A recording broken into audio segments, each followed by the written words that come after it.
This is a GNC breaking global news report. Reason is under attack and the world is in a state of emergency. Only one force can stop it. Reason, Sigma 6. All citizens should stay indoors and off the streets. Godspeed, soldiers. You're mankind's last hope.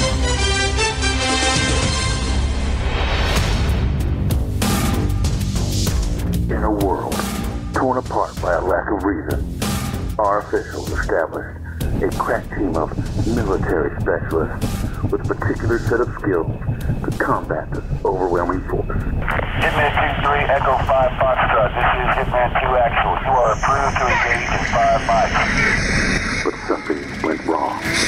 Terribly wrong.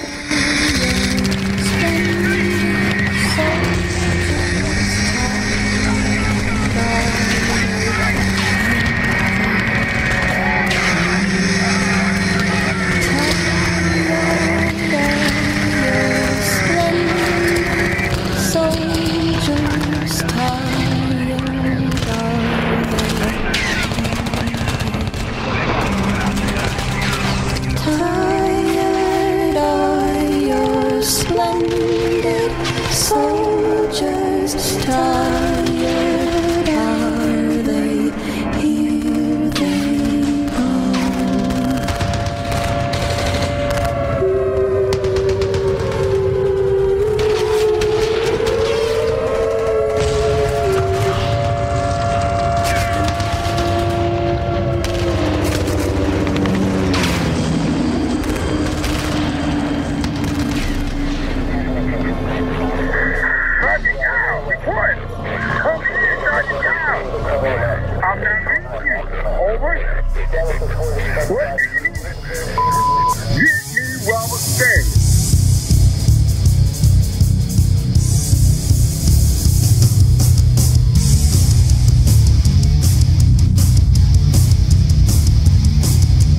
This is Robert Stanley of the Right to Reason podcast, your flickering flame of reason in the bitter, cold darkness of dogma, corporatism, despotism, and rampant religiosity. Today we will be talking to Michael Schaffer of the Reasonable Risk podcast. This is not the episode to send your parents, especially if they vaguely resemble Betsy DeVos and Jeff Sessions, but do share us with your cool friends. We're always welcome to more hip listeners. If you haven't yet subscribed to us, do so immediately. If you already have, shoot us a rating and review on iTunes, Stitcher, YouTube, and PodBean. Michael and I are going to be talking about the root of all evil, money. He's going to explain Social Security, this wacky new tax bill, and dick pics. Yeah, somehow that happens. David Blair, kick it.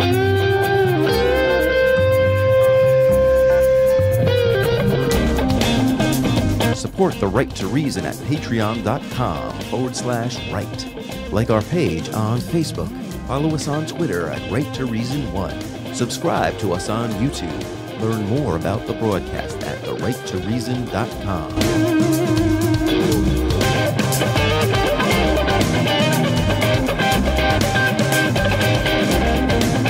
Dave is the new contributing voice of the Right to Reason podcast. You're hearing his sweet love-making music right now. If you would like a free song of his that is sure to get you laid, you can grab one at davefreesong.com/free music. And as always, we also want to thank our old friend Jason Camo. Find more of his gems at aloststateofmind.com. Crazy people, it is my pleasure to introduce you to a weird dichotomy within the enigma that is Michael Schaffer, a finance guy who's actually cool. Let's do it.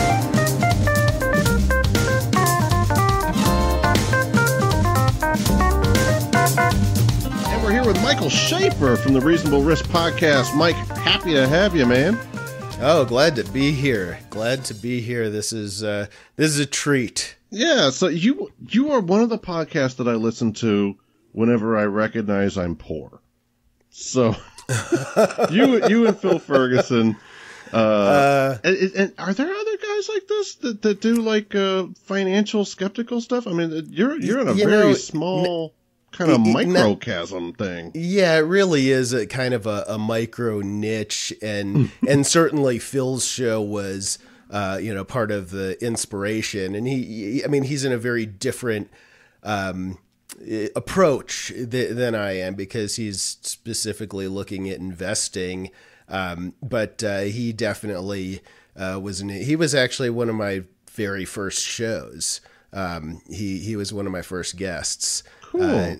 So Phil, and then the other one that I really call out as sort of an inspiration in this niche intersection of business and skepticism would be opening arguments. Andrew Torres is really in that same wheelhouse of, hey, openly skeptical, atheist, liberal, but we're talking about, business or the law or things like that have facts, and we're going with those facts, even if we don't always like them.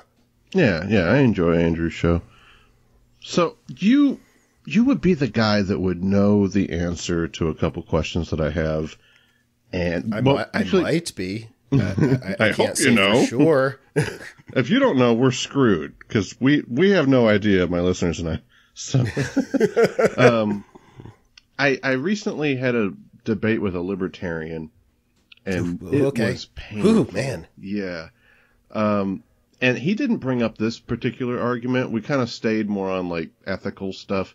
But one thing I hear from the far right, whether it be libertarian or just conservative-y enough to wish everyone didn't get health care, is Social Security is a Ponzi scheme. I hear this all the time.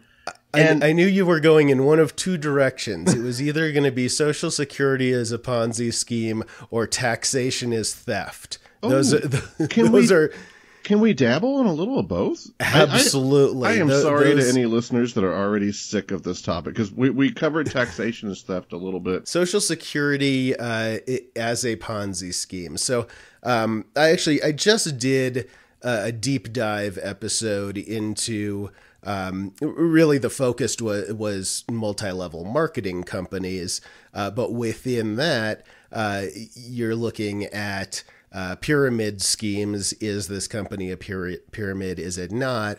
And of course, Ponzi schemes are sort of the glossy, famous criminal element of it. So, first, I think it's important to understand what a Ponzi scheme is. What it is, it revolves around a person or a group. So it's not a pyramid. You don't have one person recruiting another to put money in.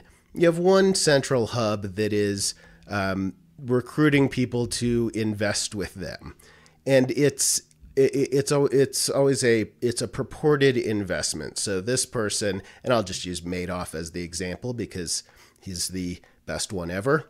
The guy stole $65 billion. It's almost unfathomable. And the thing is, at the end of it, he's like, I don't really know where the money went. Wow. It's a great story. So basically, Madoff was running a hedge fund, which a hedge fund is just a fancy name for a money manager. Give me money, I'll invest it for you. So he had a fund and had built up a really great client list by working the Jewish country club circuit of Long Island and Palm Beach, Florida. Those were his marks, and he got a lot of charitable trust investments. So what happens there is the money is supposed to go into investable securities. His was a market-based system where he was taking the money and then supposedly investing it in, a basket of stocks or whatever it is. Except that money didn't actually get invested. He pretty much just pocketed it. So this stays afloat as long as he can keep new people coming in and giving him money faster than people are leaving the fund and asking for withdrawals. So it's just like a bank run. Too many people go to the bank to get their money at once. The bank's going to fall apart because that money is loaned out to people. Now with a bank, that's an asset. The people with the loans have to pay it back. With Madoff, he just stole the money. So there's no money to be paid back. So It's a Ponzi scheme is where new investors are, their money is just paying the old investors, and there isn't anything left for them. So Social Security, the reason that that people will liken it to a Ponzi scheme is they'll say, well, it's not actually a savings account that the government has from the money that was paid in for all these X years. It's being paid off by the current Social Security tax. We all pay whatever it is, 7% or something like that in payroll taxes that's going to Social Security. Where that falls apart, and this goes with insurance as well, and libertarians don't seem to understand what insurance is either. I think this is a fundamental libertarian issue. So they say Social Security is a Ponzi scheme because it's the new workers, it's the current workers who are paying out the benefits for the old workers. Well, that's true. When the system was set up, that's the only possible way to do it, because otherwise they couldn't have offered benefits for 10, 20 years after they invented this. But where it's different is that the government doesn't have to go find new investors to replenish the money to pay out the senior citizens. We're taxed. They take the money. There is no choice in the matter.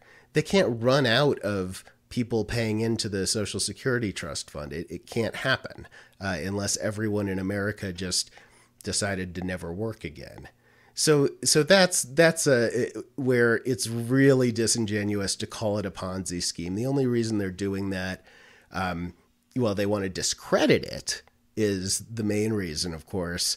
But they just can't seem to grasp the concept that their money might go to something that's not them. Mm-hmm. They don't want to see, well, and this is where insurance comes in. Why should my insurance be higher because, so-and-so over there is sick? Well, what they don't see is the part where they get sick and everyone else's money pays for them. Gotcha. It does. That is how risk pools work, is everybody shares in the risk, but that's been lost on the far right by ideology of changing definitions, really. Yeah, I was talking to my dad, and he's a far right winger, mm-hmm. and he says, why should I have to pay for other kids, other kids to go to school? He goes, my kids are out of school, and I'm thinking, absolutely, Dad, I don't mm-hmm. like hearing things like this from you. And what blows my mind, he's not an inherently selfish guy. He's not an mm-hmm. asshole. Like, if you met him, right, you'd think, this is the nicest old man I've ever met. But he has these kinds of ideas like that. And I'm like, wow, that is really messed up, man. So it's a really prevalent idea. I've actually been dealing with that where I live. I'm in the South Denver suburbs in a county called Douglas County, which had actually become national news for a lot of horrible reasons over the last 8 years, because we had a Koch brothers bought school board. Luckily, in this past election, we finally threw them out. But the issue here, we have very underfunded schools, yet we're in the top 10 wealthiest counties in the country.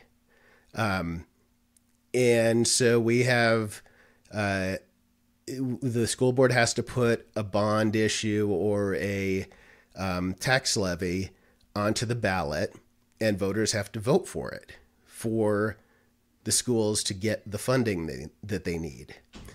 We have far too many people who say that exact same thing. My kids are done with school. Why should I have to pay for it?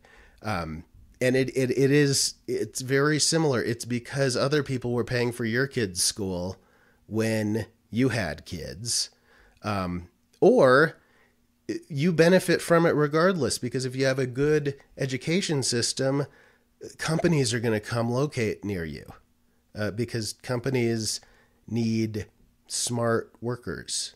Right. And that benefits the community hugely. So it's a really myopic view. How about the idea, like, I don't want to live around a lot of idiots, you know? But I tell you what it is, though. I think part of it, and we're so far off topic, but that's probably my fault. I didn't realize we had topic. Let's go from one thing to another. That's great. But I think the other thing is it's this anti-intelligentsia thing. It's this, oh, you go off to college, you're going to learn a lot of liberal stuff. And it's somehow the right aligned itself with,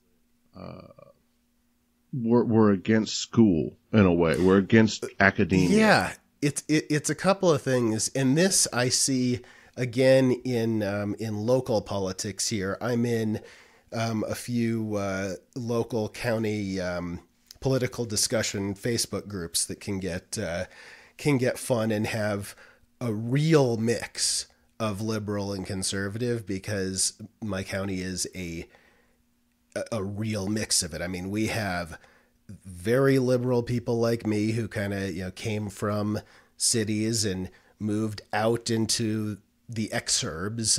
We're about 25 miles from downtown Denver, which when I first lived in Denver 20 years ago, this town where I live now was not a suburb of Denver. It was just a small town on the outskirts.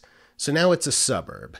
So we have more of your sort of urban people that have come out, have kids, okay, move to the suburbs, and we're liberal. And we have the absolute other side of it, which is very hardcore conservative, Tea Party type conservatives for the most part. Not a whole lot in the middle, but again, I think that's a reflection nationally, where either we've lost the middle or the middle just doesn't have much of a voice right now. Yeah, it's everything is drawn in opposition. So I do see with school discussions, and because we had this big school board election last fall, this was a huge subject locally, and I do see the kids. We shouldn't just be focusing on preparing kids for college, and that's true. We shouldn't just do that. I'm very much in favor of technical schools and vocational education, but it wasn't that. It was, these AP classes are horrible because they twist history into a liberal bent. So we shouldn't have these AP classes. Things like that. And it is anti-intellectual. Yeah, it's scary. It's absolutely weird. It's like it's the snake eating its own tail. Or a burst. You would have thought that this would have destroyed the right, but it seems like it's just destroying us all. I hope, maybe this is just a rose-colored glasses view, is I have some hope that in the longer term, I don't know what that long term is, I'm hoping it's less than 10 years, that it really will kill the right, along with aging. That's when you look at the exit poll results of anything. Oh my God, it is old people that are generally favoring the right. And when I see younger people with it, I look back. I was conservative, considered myself conservative. Reagan Republican. Reagan first George Bush. I was on the red side, not hardcore or anything like that, but it was really when I moved to LA in 2000, and California corrupted you. Well, I got exposed to other people, right, that didn't have the same upbringing and the same whiteness I always tell people, like, I voted for Romney. For Romney. I voted for McCain, and I thought his VP running mate was smart. Wait, whoa. Palin. I thought Sarah Palin was a smart broad. You know what I mean? And how? And how? I'm this is very why curious. This is one of the reasons I do the show. Is I didn't become smarter since becoming an atheist. Mm-hmm. I didn't. My IQ didn't go up after I switched to liberal. I'm the same guy. It's just I feel like at that time I was susceptible to certain things. If you would have, all you had to do was say, I don't want to genocide babies. And I'd have been like, hey, I don't want that either. And it was so simple. Things are so simple. Well, when you're under that. I think most people would say I don't want to genocide babies because most people would take that in the correct context of what it means. Right. You know, and it is, there's a lot of wordplay that I think has been done. Trigger words, yeah. Yeah, exactly. You know, these, or they would call them wedge issues. You know, that's, you know, abortion, gun rights. Those are the wedge issues. That's the real danger of having a faith-based worldview. You know, I could say religion, but then people are like, well, I don't have religion. I got relationship. Because that's exactly what I would have told you if you'd accused me of that back when I was a Christian. But that's the problem, I think, is it's not that you are believing things for the wrong reason or, you know, I mean, that's not good either, right? That's poor logic. But it's just that it makes you susceptible to falling for so many different little schemes that politicians try to use. That, and, you know, there's all the kid raping. But, well, aside from that. Yeah, as, I wish I could think of who the Irish comedian was that, the kid raping's the point. It's Louis C.K. Yes. No. It's not a Louis C.K. joke. It is. It's just, we just don't want to. We don't want to reference Louis anymore. No, there was. I'm not. He's out there jerking off in front of people, and we're like, all right, we got to stop talking about Louis. You know, I mean, of all of them in that batch of harassers, you know, his and Franken's is like the lighter end of it, and we don't want to say that because we're like, hey, we're not trying to say anything's okay, but whenever you're comparing this to guys like Roy Moore, it's kind of like, and that's a discussion that I've been having, and I find that there are a lot of people that do fit into this class. I think based on what you said, where we are, that there are degrees, and just like anything, sure. And I think I do think we have to recognize that now. You know, Louis C.K. is a worse degree than, you know, Al Franken didn't whip his dick out, and is this an explicit show? It is. You can say whatever the fuck you want. Good.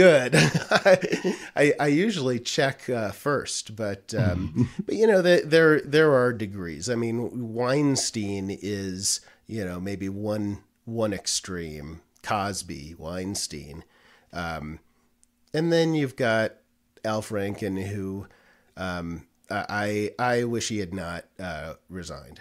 Right. I just think that he had.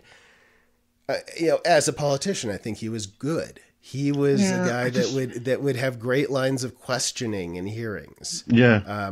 He would even make it funny whenever he would destroy these guys. But I disagree with you about the resign part. Like I'm totally with you. His offense is not the same as Trump's offense. You know, like he didn't Bill Cosby anybody, as far as we know, right?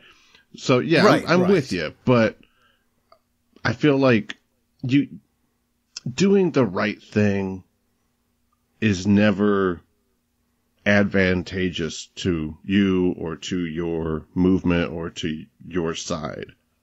And I know that I think it's hard for us to think of that in a political sense, because politics isn't really about doing the right thing. It's about being effective. You know what I mean? But right. I guess I'm not considering it in the political sense so much, because I'm not that worried about his seat. I mean, I know that Minnesota is purple, but I feel like that seat will be maintained pretty handily. So as far as the numbers, I'm not that concerned, but I feel like he had unique qualities that as a person, I think he brought something unique to the national political scene that I think has value. And so I think that I weigh that value against, he was an ass. And just from things that I have heard about him, just from having worked in Hollywood, I've heard he is kind of an ass, but he's probably kind of an ass in the same way that I'm kind of an ass, because a lot of people who think they're smart are kind of asses. And so I put myself in that category too. Yeah. Like in the cynical way, a sarcastic way, not in the ass grabby way. But right. Really, I don't exactly. mean that, so, of course, yeah. No, so I'm saying, like with Frank, and I think he probably was in multiple ways. Right. But I can't. I don't like the idea of writing someone off completely for actions that I think they deserve reprimand and they deserve shame. But maybe they don't deserve taking somebody with some national importance that's doing good. It's hard to know where that line is. It is. It's absolutely hard to know where that line is. But I think that we kid ourselves into thinking that there are lines, and I think that's something where we fall as skeptics. I think we can be especially susceptible to not wanting to see gradations, not wanting to see the gray areas, wanting there to be answers. I think that's something that we gravitate toward. I think humans in general gravitate toward, but I think that's maybe something that we should check ourselves a little bit sometime and think, what are the shades here? Not everything can be codified, good, bad. There's middles that if we're going to think rationally, we need to recognize that. Or at least people can't be listed as good, bad. I mean, maybe their actions can, but the people themselves perhaps. And I feel like that's... Yes. I mean, certainly some actions you could categorically say, no, you know what? I don't know that you can. But until you go to a specific circumstance to say, George murdered Bill, you can't actually make a moral judgment based on that sentence alone. Right. George feared for his life because Bill was going to kill him or something like that. Or Bill. And maybe that's not murder, but still, I see what you're saying. Yeah. Yeah, you're right. Maybe it's not murder, but okay. Or Bill, Bill committed homicide against. So it's hard to be categorical because our world isn't clean. It's not black and white. And that's kind of one of the things that's one of my, pet fascinations, and really what I talk about and kind of build my show around is how we make decisions. And there's 1,000 variables that can go into a decision. and you can't consider them all. It's not possible. So it's important to look at, okay, but what do we need to think about? And as we're thinking about things, I try never to think of anything as sort of off or on, but rather as, I think, in terms of probabilities. So, chances are if you're going to make a decision to buy car A versus car B, well, neither decision is going to be 100% right or wrong. You might buy car A because there's a 80% chance that you're going to prefer driving car A over car B. But you don't know for sure. There's, small chance. There's 20% chance that in a year you're going to say, oh, man, I fucked up. I should have bought car B. Yeah, you're more like a Bayesian kind of guy, but not really. Yes. Oh, absolutely. Not like a big Kant fan. Right. Yeah. And if I had any mathematical skill, I'd probably be more Bayesian. I've listened to your show enough I only understand that on the most surface of levels. Speaking of mathematics.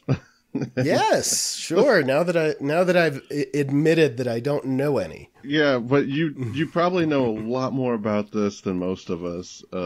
This new tax bill, how bad is this thing, and is it as horrible as we've heard? Like what's about to go down here? It depends. It depends what your views are in some respects, what your ideology is. Well, if I'm a super wealthy millionaire, I guess it could be good, right? You're pretty happy. Exactly. But to take that, I guess, out of the equation, if we look at it in terms of what is likely to result from it with regards to the economy overall. And when I say the economy, I don't mean the stock market. That's not the economy. I mean the GDP and the economy as far as people being able to buy and sell goods. So in terms of the overall economy, the bill is pretty bad. It has some features in it that could do some temporary boosts. So over the next year, 2 years, I would anticipate that things are going to be pretty good. Economy wise. I mean, it's really just a continuation of the trajectory that we have been on for the last 3-4 years. But it will have some boost effect there. How much of that kind of comes back in and recirculates through the economy? Not enough, because if the tax bill was more progressive, as you give more money to the lower income earners, they're not going to save that money because they can't. They're struggling to pay the rent as it is. So it gives them a little bit more room to, buy a foods. And so that money recirculates through the economy more. So there is a little bit of a boost in that. There are, for the next few years, even the lower and middle income classes are going to get, most people will get a small tax reduction. And so there is benefit there. I can see, based on what experts have been saying, that this might add 0.5 point, or even more, 0.5 point, maybe 1 point, if you're generous, to GDP growth. And that's good. Now, what happens 5 years out, I think it might be, I don't remember if it's 5 or 6 years out now. It was 8 years out that the individual rates were going to go back to where they were. And I think they pulled that back to 6 to make some of the numbers work better. So now at that point, you're going to go back to the way that it was, and it's going to, that extra money that lower and middle class were getting goes away. What the Republican politicians are saying is, don't worry about that. No Congress will ever let that happen. They're just going to pass a bill to extend it, which they're probably right about. It's not that they're wrong about the fact that it'll be extended. What that does is that obscures the cost of the bill. So instead of the $1.5 trillion that is projected, even though they dispute that, it's actually going to be more, because if those individual tax cuts then get extended again, now maybe we're looking at adding $2 trillion to the debt over the next 10 years. And I'm not a deficit hawk. I don't actually care that much about the deficit. But it's more about the hypocrisy. The ironic thing is, it's like the right always did. They were always talking about, the big national debt, this is so important. And then every single time that they're in office, they just run it up. Not always. You pay attention to when they're saying that. They're saying that from 1992 to 2000. They're saying that from 2008 to 2016. What was this? Since 1980, what do those years represent? The only years Democrats were in office. Right. Reagan tripled the debt. Now, it was a much smaller gross number then, but they don't have any problem at all with the debt, so long as it goes to military spending, which that's a double-edged sword, and tax cuts. See, they look at tax cuts, and this is something that is the Grover Norquist school of taxation, or the libertarian taxationist theft school.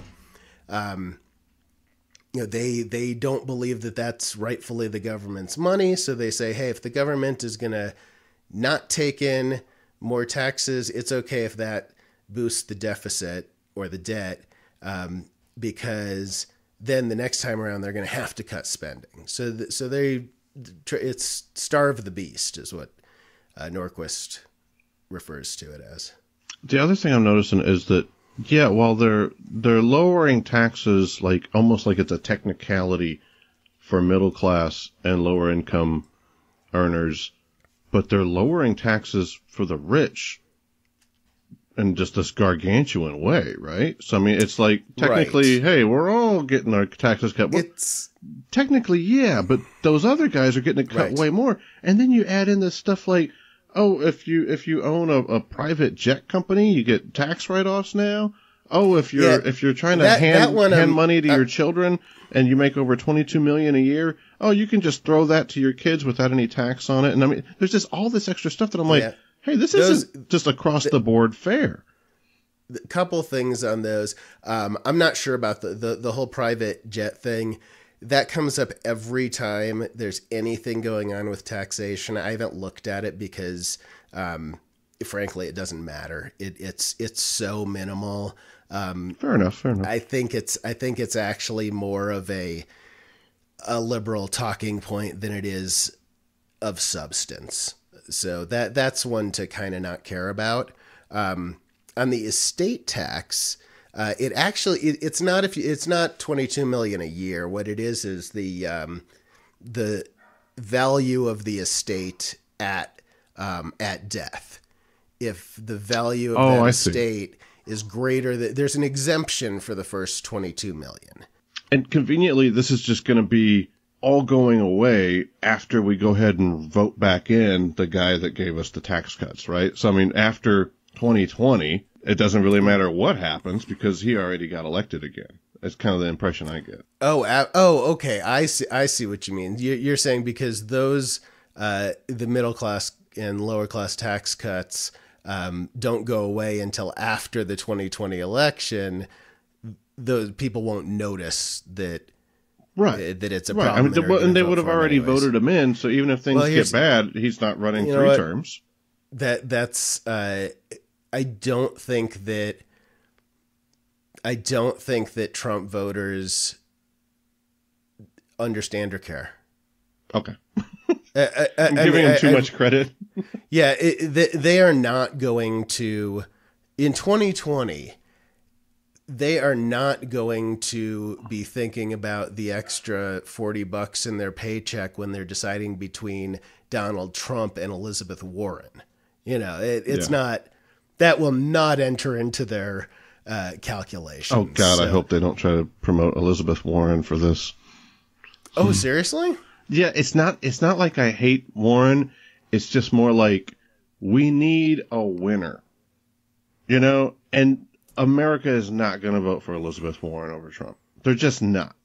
Okay, that's another Hillary, and we just need something that's going to be a victory. We need a Biden. And I'm not trying to make a gender preference here. I'm just saying we need something strong. So I'm a Biden fan. I like Biden. Bernie could do it, even though he's creepy. And I was a Bernie guy. I mean, I was a hardcore Bernie guy. I went to my first political rally to go see Bernie, and I didn't even get in. I waited for 4 or 5 hours, and I didn't even get in. But I did get to meet his wife, so that was cool. That is cool. But so I was a Bernie guy. I still like Bernie, but I don't. If they didn't let you in, does that mean you were a delegate? I heard the door was locked for them. I don't know. Yeah, actually, it meant that there was a huge crowd of people looking to see him. Yeah. I mean, this was a line for blocks outside of the convention center, and this during the primaries. So I don't want to see. I don't think I really want to see Bernie do it again. I would prefer Liz Warren because I think that economically her policies be the same as Bernie's. I don't see much daylight at all between Warren and Sanders. Oh, jeez. Sorry, my mic cable fell. You don't see Warren as kind of that whole neoliberal, just support the banking industry kind of Democrat? Oh, God, no. She's the banking industry's enemy number one. Okay. I mean, she created the CFPB, Consumer Financial Protection Bureau, which has now been is now in the process of being gutted. She is the most anti-bank. She is more anti-bank than Bernie Sanders is. What about Tulsi Gabbard? We need somebody that's going to get the attention of America. That's got a lot of energy. I think she might be a little bit young. Definitely lacks name recognition. I think that Kamala Harris, California senator, she could be interesting. There's some other people that I like. I've always liked Sherrod Brown, but I just don't think that his Ohio senator Sherrod Brown. I think he's a little bit prickly to be appealing to. I mean, he's tough as nails, but I think he's a little bit prickly to do it. I'll tell you who I think I would have liked until a few years ago. Oh, I thought you were about to say Al Franken. No. He would have been great. Think about it. In this climate, somebody to go up against Trump. This Al Franken would have been my number. Get you laughing. He would have been great if he wasn't such a big perv. He was my number one choice. He was absolutely my number one choice. Yeah, up until whatever it was, 3 years ago or something, I really loved Anthony Weiner. I really liked him. I was never a fan of the Weiner. And I know that he was just sort of a bloviating talker, but I liked the way that he bloviated and talked.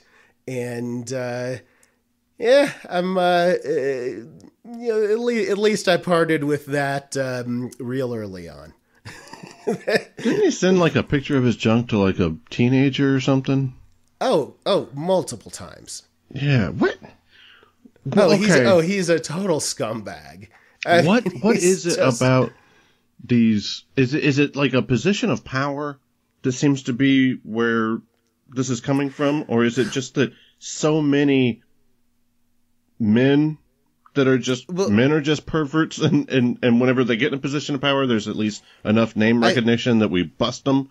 Or well, I think position of power has a lot to do with it, but I also until sort of all the Me Too and all of this came out, I did not realize the proliferation of unsolicited dick pics in the world. It's never something that I would have ever thought to do, and I really thought that was more hyperbole than reality. But oh my God, the conversations that I've had with women in this year, it's like, oh yeah, dick pic. Never heard of this guy, but dick pic. Yeah. I'm like, okay. Yeah. What is that? Like, what satisfaction do guys get from that, do you think? I am not the one to ask, because I have no, that is like, so now you know what my me. dick looks like. I hope that's... Well, and I mean, as a straight man, I'm not one to judge, but just as I understand it, nobody likes dicks as far as the look of them. I disagree. I think chicks love dicks. No, women that I talk to more often than not say, yeah, dicks are funny looking. It's not like I want to see a picture of a dick. Those are lesbians. No, absolutely not. Definitely not. You got to admit, dicks are funny looking. I don't know. I think women like dick. To quote Elaine Bennis in, I believe, an early Seinfeld, I don't know how you guys walk around with those things. I think they're jealous. I think that's one thing I agree with Freud about, is that they have... they have penis envy. I think they wish they had one. I don't think so. And when they see one in front, they're like, "Oh, look at this! This is great." No, you know what? I think that I don't think they want unsolicited dick pics. Well, no, but I don't think that's because they don't like the dick. I think it's just that it's just an invasion of your privacy just to throw that in somebody's face. But you know what's so weird is I don't think that I actually think, and this is like fresh breath of insight right here. This is hot off the presses, and I'm no psychologist, so take this with a lot of salt. So I think that what was termed penis envy is really power and privilege envy. That what Freud termed penis envy, or I don't even know if that was Freud that termed that, or, but I think that if you look back at that, well, what would make somebody conclude that that women want this extra genital appendage? It's probably not about the genital. It's probably about equal rights. It's about equal rights. Exactly. It's about knowing that that penis makes that half of the world have greater power. In the same way that perhaps during times of segregation, white people would accuse black people of say, "Oh, you're just trying to be white." Like, we don't want your skin, buddy. We just want to be treated equally. You make a very interesting observation there. You could be right on about that. I don't know. Honestly, I have never actually thought about that before. So we're breaking news here on Right to Reason. You are wise in the ways of the penis, sir. I respect that. Okay. Well, I mean, I've got 40 odd years of experience as an owner. Hey man, I really appreciate you coming out here and telling us all about the tax bill and what Ponzi schemes are, and then somehow we got off on this topic as well. Oh, that's great though. I really like getting into a variety of areas. Yeah. I think it's more fun to be a polymath than a specialist. And you make a great point there. I never considered that, because I mean, it's like, yeah, I think they have penis in me. You're like, maybe they just want equal rights. I'm like, damn it, you're right again. I think I might be onto something. I think you are. I appreciate your time today, man. And absolutely. Tell people how they can find you, how they can contact you, how they can get a hold of your show, because I know I enjoy it. It's Reasonable Risk Podcast, iTunes, everywhere else that you get podcasts, Stitcher, whatever your podcatcher is. ReasonableRiskPodcast.com is the show page, which needs a redesign, but it will get you to the shows. And also Facebook, Reasonable Risk Podcast. And we also have a private group for discussion that's fun. We get into some good stuff in there called Reasonable Risk Assessment. So any of those things. Oh, and at Reason Broker on Twitter. Awesome. Michael Schaffer, thank you for your day. Thanks a lot. This was fun.